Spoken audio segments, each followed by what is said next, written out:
చనిపోయిన వ్యక్తి బతకడం సాధ్యమా? స్వర్గం అనేది ఉందా?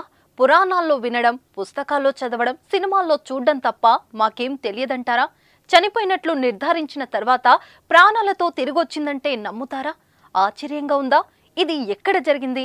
అసలు చనిపోయిన మహిళ ఎలా బతికింది?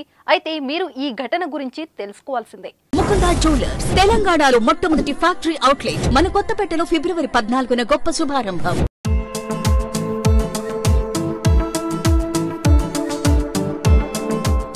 చనిపోయిన ఓ మహిళ బతికింది. అదేంటి, చనిపోయిన వారు బతకడం ఏంటి? ఇది ఏమైనా ప్రాంక్ అనుకుంటున్నారా? అదేం కాదు, నిజంగానే జరిగిన ఓ యథార్థ ఘటన. అనారోగ్యం కారణంగా ఓ మహిళ చనిపోయింది. అయితే చనిపోయిన మహిళకు అంత్యక్రియలు కూడా నిర్వహించేందుకు కుటుంబ సభ్యులు సిద్ధమయ్యారు. అయితే ఆమె కళ్ళు తెరిచి చూడటం ప్రస్తుతం సంచలనంగా మారింది. దహన సంస్కారాలు చేసే సమయంలో కళ్ళు తెరిచి ఒక్కసారిగా లేచిన మహిళను చూసి కుటుంబ సభ్యులు, గ్రామస్తులు, వచ్చిన వారంతా ఆశ్చర్యపోయారు. ఇంతకీ ఈ ఘటన ఎక్కడ జరిగిందో ఇప్పుడు చూద్దాం. భూమి మీద నూకలు ఉంటే ఎలాంటి ప్రమాదం జరిగినా బతికి బట్టకడతారు అనే సామెతను మనం తరచూ వింటూనే ఉంటాం. అచ్చం అలాంటి సంఘటనే తాజాగా బీహార్లో వెలుగు చూసింది.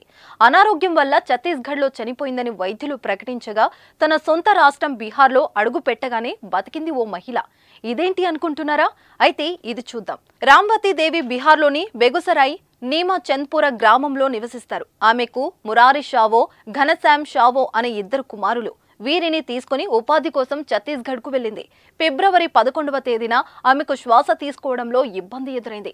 దీంతో ఛత్తీస్గఢ్లోని కోర్వా జిల్లాలోని ఓ ప్రైవేట్ ఆసుపత్రిలో చేర్పించారు. అయితే చికిత్స పొందుతూ ఆమె మృతి చెందారని వైద్యులు ప్రకటించారు. కుమారులిద్దరూ ఆమె మృతదేహాన్ని స్వగ్రామంలో దహన సంస్కారాలు చేయాలని నిర్ణయించుకున్నారు.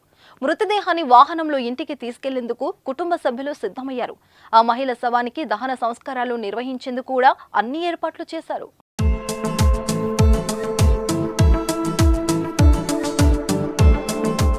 ఫిబ్రవరి 12న ఒక ప్రైవేట్ వాహనంలో ఆమె మృతదేహాన్ని బెగుసరాయ్కు తీసుకొచ్చారు. ఈ ప్రయాణంలోనే ఎవరు ఊహించని అద్భుతం జరిగింది.